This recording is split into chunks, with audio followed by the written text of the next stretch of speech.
Chapter 2. On Yule Eve it blew and rained in torrents.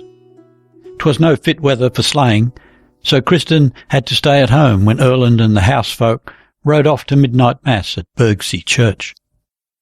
She stood in the doorway of the hall and looked after them. The fir-root torches they bore shone red on the murky old house walls and were mirrored in the watery glaze of the courtyard.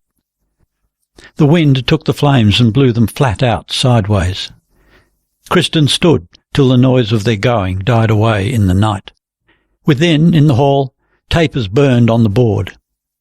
It was littered with the leavings of the supper, slabs of porridge in platters, half-eaten bread slices, and fish bones in puddles of spilt ale.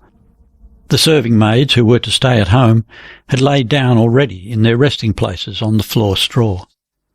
Kristin was alone on the manor with them and one old man that they called Arne. He had served at Husaby since the days of Erland's grandfather. He lived now in a little hut down by the lake, but often came up to the manor house in the daytime and went pottering about, doing, as he thought, a deal of work. Arne had fallen asleep at the board tonight, and Erland and Ulf had borne him off to a corner laughing and laid him there covered with a rug. By now the floor would be strewn thick with rushes at home in Jorengard, for all the house folk slept in the hall together the holy nights of Yuletide. Ere they set forth to the church, it was their use to clear away the broken food of the fast supper, and her mother and the wenches set out the board as fairly as they could, with butter and cheeses, piles of thin light brown bread slices, shining white bacon, and the thickest of smoked knuckles of mutton. The silver flagons and mead horns stood shining on the board, and her father had himself put the ale cask up on the bench. Kristin turned her chair round to the hearth. She would look no longer at the sluttish table. One of the girls was snoring. The sound was horrible to hear. 'Twas one of the things she could not like in Erland. At home in his own house he ate in such a slovenly fashion, raked about in the dishes for titbits, and would scarce so much as wash his hands before he went to meat. And then he would let his dogs get up on his lap and snatch at bits of food while people were eating. So 'twas only what might have been looked for that the serving folk had no manners at the board. At home she had been taught to eat daintily and slowly, for it was not seemly, her mother said, that the folk of the house should sit waiting while the servants ate, and those who swinked and toiled must be given time to eat well and be filled. "Gunnar," Kristin called softly to the great yellow bitch that lay with a whole litter of whelps up against the stone border of the hearth. She was so snappish that Erland had called her after the ill-tempered old lady of the house at Rasfold. "Poor old barebones," whispered Kristin, patting the beast as it came and laid its head on her knee. She was sharp as a scythe along the backbone, and her dugs almost swept the floor. The whelps were eating their mother quite up. So, my poor old barebones." Kristin laid her head back against the chair and looked up at the sooty rafters. She was weary. Oh, no easy time had she had these months she had been at Husaby. She had had some talk with Erland in the evening of the day they had been at Medelby, and had seen that he believed she was bitter against him because he had brought this upon her. "I mind me well," he said in a whisper, "that day in the spring when we went in the woods north of the church. I remember you prayed me to let you be." Kristin was glad because he said this, for at other times she had often wondered to see how many things Erland seemed to have forgotten. But now he said, "Yet had I not believed of you, Kristin, that you could go about thus, bearing a hidden grudge against me, and yet seeming kind and joyous as ever. For you must have known long since how things were with you. I had thought you were as clear and open as the sun in heaven." "Ah, Erland," she said sadly, "you should know best of any in this world that I have followed secret ways, and been false to them that trusted me most." But she was insistent that he should understand. I don't know if you remember now, my dearest, that long before that your deeds toward me had been such as none would call upright and fair. And yet God and Virgin Mary know that I bore you no grudge, nor loved you any less." Erland's face grew tender. "So thought I," he said low. "But this I think you know. Through all those years I strove to set up again what I had broken down. I took comfort in the thought that things would go in the end so that I could reward you for being so long-suffering and so true." Then she had asked him, "You have heard of my grandfather's brother and the Lady Bengta, who fled together from Sweden against the will of her kin? God punished them by giving them no child. Have you never been afraid in these last years that he would punish us in like wise?" And then she said to him softly and trembling, "You may well believe, my Erland, that small joy was mine last summer, when first I grew aware of this. And yet methought if you should die and leave me before we were wedded, I had rather you had left me with a child of yours than all alone. And I thought, if I should die in bearing you a child, it would be better than that you should have no true-born son to mount into the high seat in your place, when you have to part from this earthly home." Erland answered hotly, "For me, I would think my son all too dearly bought, if he should cost you your life." "Don't speak that way, Kristin. So dear to me Husaby is not," he said in a while, "and least of all, since I have been sure that Orm can never inherit after me." "Care you more for her son than for mine?" asked Kristin then. "Your son?" Erland laughed a little. "Of him, see you, I know but this. He comes hither half a year or so too soon. Orm have I loved for 12 years. A while after, Kristin asked, These children of yours, you miss them sometimes?" "Aye," said the man. "Before, I would often go inland to Osterdal, where they are, to see them." "You could go there this Advent," said Kristin in a low voice. "Would you mind if I went?" asked Erland eagerly. Kristin had answered that she would think it but right. Then he had asked her whether it would be against her liking if he brought the children home with him for Yule. "Sooner or later you must see them." And again she had answered that this seemed to her but right. While Erland was gone to Osterdal, Kristin had worked hard making things ready for Yule. It irked her much to go about now amidst these strange henchmen and serving women. She had much ado to force herself to dress and undress in the presence of the two maids, who Erland said were to sleep near her in the hall. She had to remind herself that she could never have borne to lie alone in that great house, where another before her had slept with Erland. The serving women of the manor were no better than one might have looked they should be. Such peasants as took good heed of their daughters had had no mind to send them to service in the house where the master lived in open adultery with a wedded woman, and had set her to rule his house. The maids were idle and unused to obey a mistress. But some of them soon began to like the new order that Kristin brought in, and that she took a hand herself in their tasks. They grew full of talk and cheer, since the mistress hearkened to them and answered them kindly and cheerily. And Kristin showed the housefolk daily a calm and gentle face. She rebuked none harshly, but if any serving maid should gainsay her bidding, the mistress seemed to think the girl knew not what to do, and quietly showed her how she would have the work done. It was thus Kristin had seen her father take things with new serving men who grumbled, and no man at Jorungard had ever offered to gainsay Lavrans a second time. Thus they might get through this winter well enough.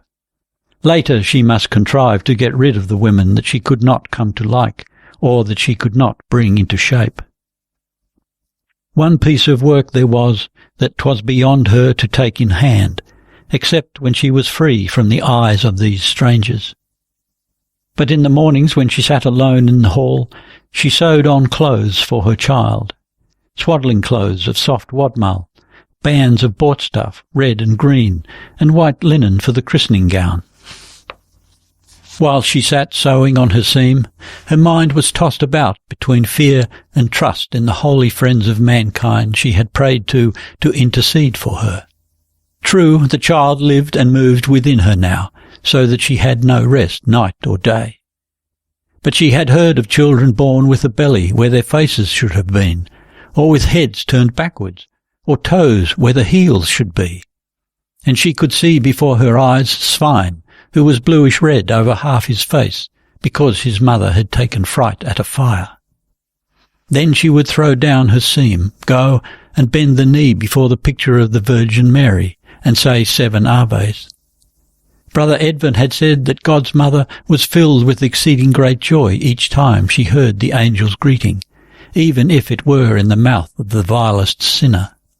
And 'twas the words Dominus tecum that most rejoiced Mary's heart, and therefore must she ever say them 3 times over. It helped her always for a while. One evening, when she was sitting at the table with the housefolk, one of the women, a young maid that helped in the indoor work, had said, "Methinks, mistress, 'twere better we should begin sewing swaddling bands and baby clothes now, before we set up this web you speak of." Kristin made as though she had not heard, and went on speaking of the dyeing of the web. Then the girl began again. "But maybe you brought baby clothes with you from home?" Kristin smiled a little and turned again toward the others. When, a little while after, she glanced round, the wench was sitting fiery red in the face, peeping fearfully across at her mistress. Kristin smiled again and began speaking to Ulf across the table. Then of a sudden the girl burst out crying. Kristin laughed a little, and the girl wept more and more till she was snivelling and sobbing. "Nay, Frida, let us have no more of this," said Kristin at last quietly. "You came hither as a grown serving-maid.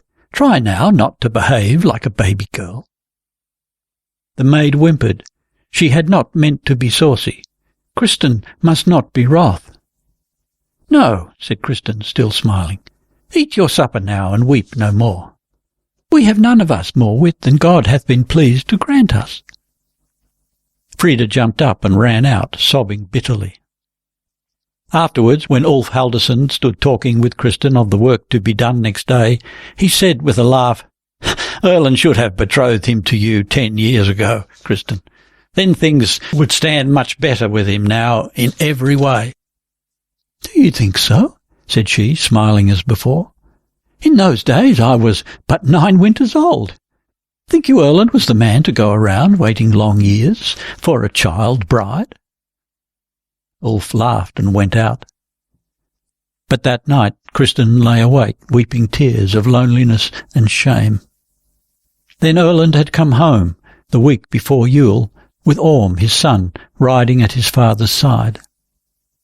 A stab of pain went through Kristin's heart when he led the boy up to her and bade him greet his stepmother. He was a most comely child. 'Twas thus she had thought he might look, the son she was to bear. Sometimes, when she dared to be glad, to trust that her child would be born sound and shapely, to dream ahead of the boy that should grow up by her knee, 'twas thus he looked in her dream, so like his father. He was, maybe, somewhat small of his age and slight, but well-shaped, fine-limbed, and fair of face, dark of skin and hair, but with great blue eyes and red, soft mouth. He greeted his mother in seemly wise, but his face was hard and cold. Kristin had had no chance to speak much with the boy, But she felt his eyes upon her wherever she went, and she felt as though she grew yet more heavy and awkward of body and gait when she knew that the lad was gazing at her. She saw not that Erland spoke much with his son, but she could see that of the two it was the boy that held back. Kristin spoke to her husband of Orm, saying that he was a comely lad and seemed of a good wit. His daughter Erland had not brought with him. He thought Margaret was too small to make such a long journey in winter-time. She was fairer still than her brother, he said proudly when Kristin asked of the little maid, and much quicker of wit. She could turn her foster-father and mother round her little finger.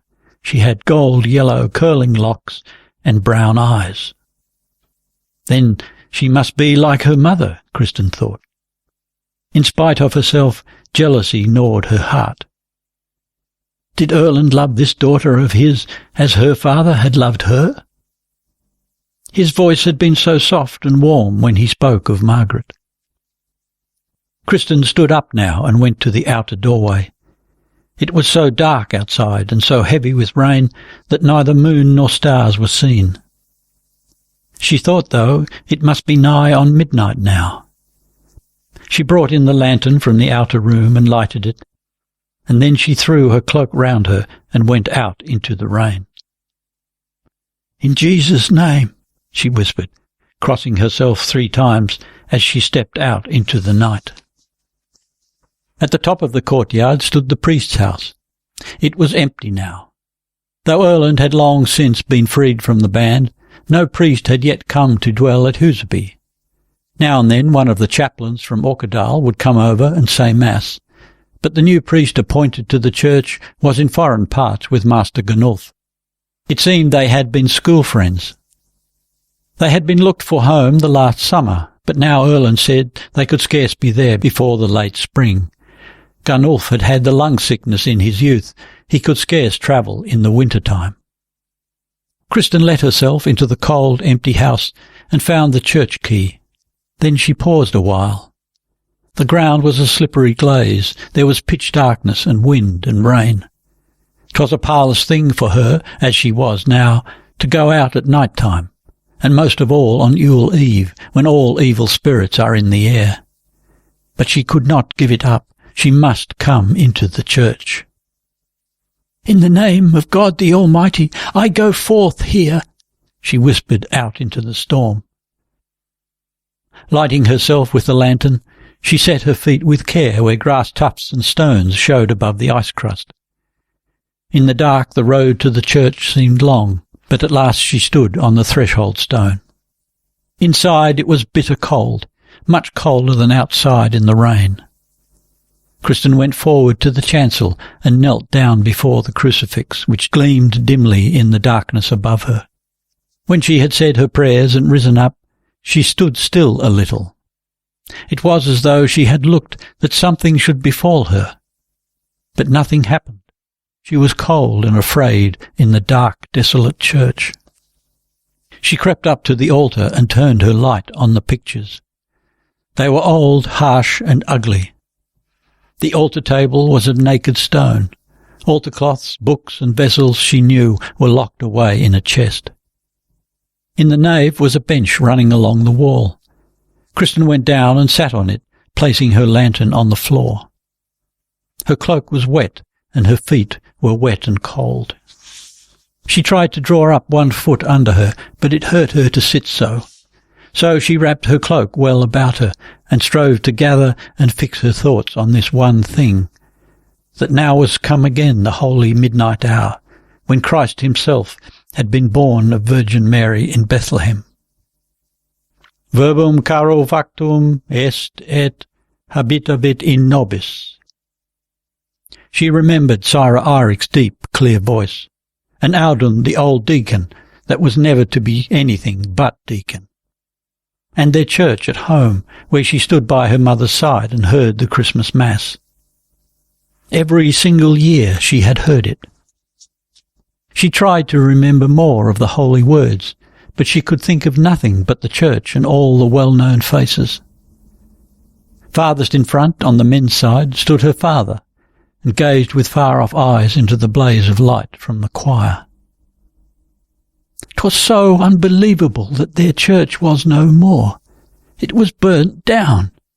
She burst into tears at the thought. And here was she, sitting all alone this night, when all Christian folk were gathered together in joy and gladness in God's house. But 'twas like this was as it should be, that she was barred out tonight from the rejoicings for the birth of God's Son by a pure and stainless maid.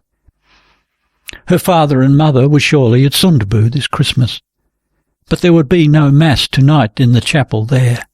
She knew that on Yule Eve the Sundeby folk ever rode over to Mass in the head church at Ladalm. It was the first time, as far back as she could remember, that she had not been at Christ's Mass. She must have been quite small the first time her father and mother took her with them, for she could remember that they had stuffed her into a sheepskin bag with the wool inside, and her father had borne her in his arms. It was a night of fearful cold, and they rode through a forest. The light of the fir-root torches gleamed on snow-laden pines. Her father's face was purple-red in the glare, and the furred rim of his hood was snowy white with rime. Now and again he bent his head a little and bit the tip of her nose, asking her if she felt the bite, then called laughing over his shoulder to her mother that Kristin's nose was not frozen off yet. It must have been while they still dwelt at Skog, belike when she was 3 winters old. In those days her father and mother were quite young folk. She remembered now her mother's voice that night, high and glad and full of laughter as she called out to her husband and asked about the child. Ah, yes, her mother's voice had been young and fresh then. Bethlehem. It betokens in Norse the place of heavy bread. For there was given to men the bread that nourisheth unto life everlasting. 'Twas at the day Mass that Sigrid Undset stepped up into the lectern and set forth the Evangel in the people's own tongue. Between the Masses the folk sat in the guest shed northward of the church. They had drink with them, and the cups went round. Between whiles the men would go out to the stalls and see to the horses. But on vigil nights in the summer-time the congregation sat out on the church green, and between the services the young folks danced. And the Blessed Maid, Mary, herself wrapped her son in the swaddling clothes, and she laid him in the manger from which oxen and asses were wont to eat. Kristin pressed her hands strongly against her sides. Little son, sweetest son, son of mine, God will have mercy on us for his blessed mother's sake. Blessed Mary, thou brightest star of the sea, thou dawn of life eternal, who didst bring forth the Son of all the world, help us. Little child, what ails thee tonight, that thou art so unquiet? Canst thou feel, even beneath my heart, that I am so bitter cold? On Childermas last Yuletide, Sigrid Undset had set forth a gospel concerning the innocent children whom the cruel soldiers slaughtered in their mother's arms. But so it was, he said, that God had chosen out these young children to enter into the hall of heaven before all the other blood witnesses. And this was for a sign that the kingdom of heaven is of such as these. And he took a little lad and sent him into the midst of them. Except ye make yourselves over in the likeness of these, dear brothers and sisters, ye cannot enter into the halls of the heavenly kingdom. And let this be for a comfort for every one, man or woman, who mourneth the death of a young child. At that, Kristin had seen her father's and mother's eyes meet across the church, and she looked away quickly, for she knew that in this she had no part. This had been last year, the first Yuletide after Ulvhild's death. But oh, not my child! Jesus, Mary, let me keep my son! Her father had been loath to go for the St. Stephen's riding last year, but all the men had begged and prayed him, till at last he joined them. The ride set out from the church green at home and galloped down to the river's meet by Lopsgard. There they met the men from Otterdal. She remembered her father dashing past on his gold chestnut stallion. He stood in his stirrups and leaned forward along his horse's neck, whooping and cheering on the beast, the whole ride thundering after. But last year he had been home early, and he came quite sober. Other years the men were used to come home late that day and beyond measure drunken, for they had to call in at all the farmyards by the way and drink the healths brought out to them, to Christ and St. Stephen, who was the first to see the star in the east, as he was riding King Herod's colts to water them in Jordan River. The horses, too, were given ale to drink that day, to make them wild and fiery. On St. Stephen's Day it was ever so that the farmers must be busy with the horse games, even till the time of evensong. Scarce could the men be got to think of anything, or speak of anything, but horses. She could remember one Yuletide when they had had the great common drinking feast at Jorengard, and her father had promised a priest that was among the guests that he should have a young chestnut colt, a son of Guldsvinen, if he could catch and ride it, as it ran loose and barebacked in the courtyard. That was a long time ago, before the mishap to Ulfhild. Their mother stood before the house door with the little sister on her arm, and Kristin stood holding to her skirt, a little afraid. The priest ran after the horse, seized the halter, leapt from the ground so that his long gown flew out on all sides, but had to loose the rearing fiery beast again. "So, colty, colty, here, here, colty, yay, sonny!" he sang out, hopping and dancing like a billy goat. Her father and an old farmer that was there stood helpless, holding each other up, their features all drawn awry with laughter and strong drink. Either the priest must have earned and won the colt, or Lavrans must have given it him unearned, for Kristin remembered that he was riding it when he left the manor. Then they were all sober enough. As he mounted, Lavrans held the stirrup for him with great reverence, and he blessed them with 3 fingers as he said farewell. 'Twas like he had been a priest of some dignity. Aye, her home was often right merry at Yuletide. There was the coming of the Guises too. Her father tossed her up onto his back, and she felt his coat all icy and his hair wet. To clear their heads before they went to vespers, the men went off to the well and poured icy water over each other. They laughed when the woman scolded about this. Her father took her little cold hands and pressed them against his forehead, which was red and burning hot still. This was out in the courtyard in the evening. A young white sliver of moon hung over the mountain ridge in the sea-green sky. When he was bearing her into the hall, he hit her head by mischance against the door lintel, so that a great bump rose up on her forehead. Afterwards she sat on his lap at the board. He held the hilt of his dagger against the bump, and fed her with titbits, and let her drink mead from his beaker. And sitting there, she felt no fear of the noisy Guises that were ramping about the hall. "Oh, father, my kind, dear father!" Sobbing aloud, Kristin hid her face in her hands. Oh, if her father knew how things were with her this Christmas Eve. As she went back to the hall, she saw sparks flying up above the kitchen-house roof. The maids were getting food ready for the churchgoers. It was dark in the hall. The candles on the table were burnt out, and the hearth was almost black. Kristin laid on more wood and blew up the embers. Then she saw that Orm was sitting in her chair. He rose up as soon as she caught sight of him. "Orm," said Kristin, "went you not to Mass with your father and the others?" Orm swallowed once or twice. "He must have forgot to wake me, I think. He bade me lie down a while on the south bed. He said he would wake me." "It was a pity, Orm," said Kristin. The boy made no answer. In a little while he said, "I thought you were gone with them after all. I woke up all alone in the hall."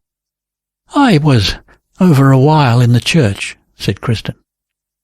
"Dare you to go out on Yule night, then?" asked the lad. "Don't you know that the Asgard's ride might have come by and taken you?" "I think 'tis not only evil spirits that are abroad this night," she answered. "On Yule night, they say, all spirits. I knew a monk once that is now dead. I trust well he stands before God's face, for there was nothing in him but good. He told me once, heard you ever of the beasts in their stalls, how they spoke together on Christmas night? They could talk Latin in those days. So the cock crowed, Christus natus est. No, I don't remember the whole, but the other beast asked, Where? And the goat bleated, Bethlehem, Bethlehem. And the sheep said, Amos, Amos. Orm smiled scornfully. Do you think I am such a babe you can comfort me with nurses' tales? Why don't you offer to take me in your lap and give me suck? Methinks I said it most to comfort my own self, Orm, said Kristin. I too had been fain to go with them to the Mass. She felt now she could not bear to look at the dirty littered table any longer. She went over, swept all the leavings onto a platter, and set it out on the floor for the dogs. Then she took out the mop of sedge-grass from beneath the bench and wiped the tabletop. Will you come with me to the west storehouse, Orm, to fetch bread and salt meat? Asked Kristin. Then we can set out the table for Christmas morning. Why don't you bid your serving woman to do all this? Asked the boy. 'Twas taught me at home in my mother's and father's house, said the young wife, that at Yuletide none should ask another for anything, but each should strive to do the most. He was most blessed that most could serve the others throughout the holy days. Yet you ask me, said Orm. 'Tis quite another thing to ask you, that are the son of the house. Orm took the lantern, and they went together across the courtyard. In the storehouse, Kristin filled 2 great platters with Christmas fare. She took, too, a bundle of great tallow candles. While they were about this, the boys said, I think 'tis farmer's fashion that you spoke of but now, for I have heard he is but a wadmal farmer, Lavransdatter. Of whom have you heard this? Asked Kristin. Of mother, said Orm. Many a time I heard her say to father when we lived at Husaby before, that he might see now not even a grey-clad farmer would give his daughter to him in marriage. A pleasant home must Husaby have been in those days, said Kristin shortly. The boy made no answer. His mouth quivered a little. Kristin and Orm bore the laden platters back to the hall, and she set the table for the meal. But some things were still lacking to be fetched from the storehouse. Orm took a platter and said, a little bashfully, I will go for you, Kristin, 'tis so slippery in the yard. She stood outside the door and waited till he came back. Afterward they sat down by the hearth, she in the armchair and the boy on a joint stool near her. In a while Orm Erlandson said in a low voice, Tell me something more while we are sitting here, stepmother. Tell you? Asked Kristin in the same tone. Aye, a story or the like, something fitting for Christmas night, said the boy shyly. Kristin leaned back in her chair, grasping in her thin hands the carven beasts' heads at the arm ends. That monk I named but now, he had been in England too, and he used to tell that there is a place there where grow thorn bushes that bloom with white blossoms each Christmas night. St. Joseph of Arimathea came to land in that countryside when he fled before the heathen, and there he thrust his staff into the earth, and it took root and blossomed. He was the first that brought the Christian faith to Bretland. Glastonbury, that place is called, I remember now. Brother Edmund had seen those bushes himself. 'Twas there in Glastonbury that he was buried along with his queen, that King Arthur that you will have heard tell of, he that was one of the 7 champions of Christendom. They say in England that Christ's cross was made of alder wood. We at home used to burn ash in the holy days, for 'twas ash wood he made up the fire with, St. Joseph, Christ's stepfather, when he was to light a fire to comfort Virgin Mary and the new-born Son of God.